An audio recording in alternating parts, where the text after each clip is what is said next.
What's up, guys, and welcome back to the shop. In today's video, we're going to be going over some things that a beginner knife maker would need to be able to start their journey. Specifically, being able to do stock removal knives. Stock removal knives means that you're going to do a cutout with a grinder or with the bands instead of forging it out. So let's get right into it. The first item on our list is going to be the grinder. The grinder is a versatile all-around tool in the shop that we're going to be using for cutting, for grinding, for beveling, and overall it's going to do a good chunk of the work when it comes to doing stock removal knives. Now, you don't have to get the most expensive grinder there is. Currently I have a DeWalt because it's just going to last me longer and it's going to work better, but it's also on the little bit of a pricier side. I think that one ran me around 60-80 bucks. But if you go to Harbor Freight, you can get a very cheap one for like 20 bucks to start off with. And you can get warranty on it, and if it messes up, and you come return and get another one. That's why I love Harbor Freight. Harbor Freight warranty is the best. No excuses whatsoever. Their tools aren't always the best, kind of cheap sometimes, but when you're starting, we gotta do what we gotta do. We gotta be on a budget. All right, guys, so we're gonna jump up to number 2 real quick. Even though this isn't really a tool, but it is something that you're necessarily gonna need, and it is discs.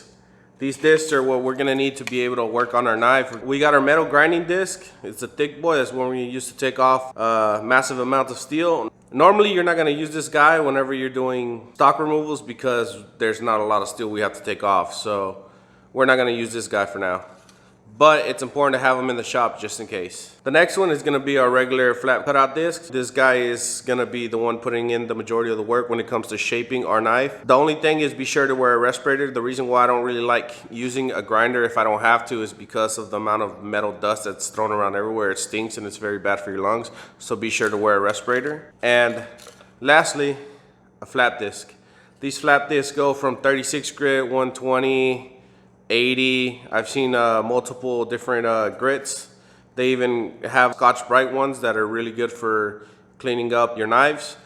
But these guys right here are what we're going to be using to bevel our knives and to shape them out exactly how we want to. This guy right here is your best friend.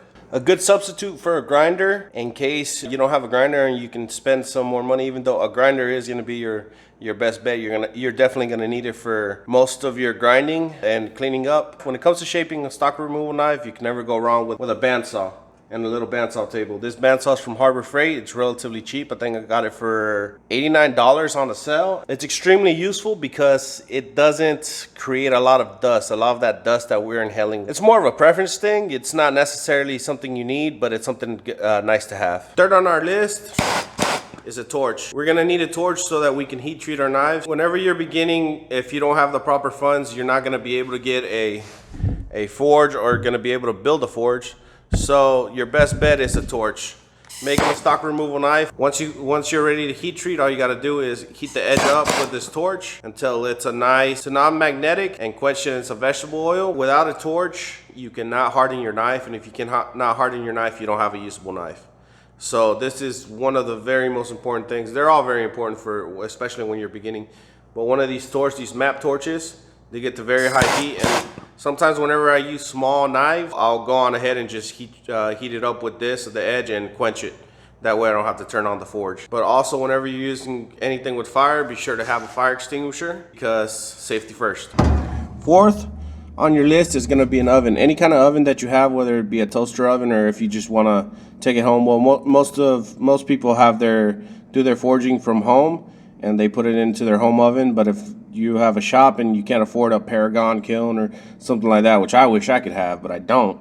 So I just use a regular run-of-the-mill toaster oven. This guy right here, my dad bought it for me at a yard sale for like $5, so very, very good investment. It's important to have a drill so you can drill your pinholes unless you're gonna heat up your tang and punch them out, but that sounds like a pain whenever you're doing stock removal. So a drill, whether you wanna use a drill press like the one I got back there, or you just wanna use a handheld drill. Be sure to drill prior to hardening because it will be a pain in the ass to drill and you will go through bits. A drill is very important for doing this. So be sure to get a drill, even if it's a cheapo.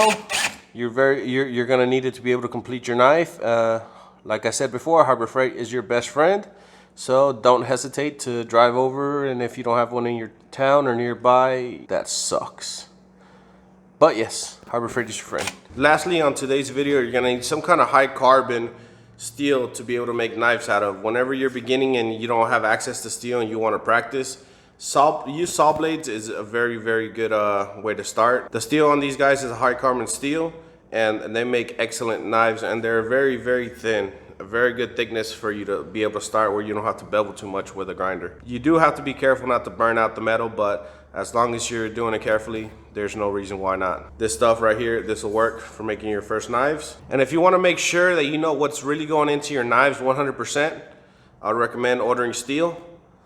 This is Nitro V. It's a stainless steel that I use a lot in some of my knives. I do high carbon and I do stainless steel knives. High carbon I prefer to use because overall the edge lasts longer and I just like them more, especially how they patina. It shows that you're using them, it gives them more character. But a lot of people that I've run into really like stainless steel knives just because there's no maintenance. I order my steel from New Jersey Steel Baron.com, which is an online website that I use to be able to order my steel. It has very affordable pricing, so that's my preferred place to go. And if you can't afford it or you don't want to spend the money because you're just starting off and you just want to get some practice, honestly, if you want to go around your neighborhood and find some people with some old ones that they're not using, they want to throw away, you know, that's your best bet. It's free.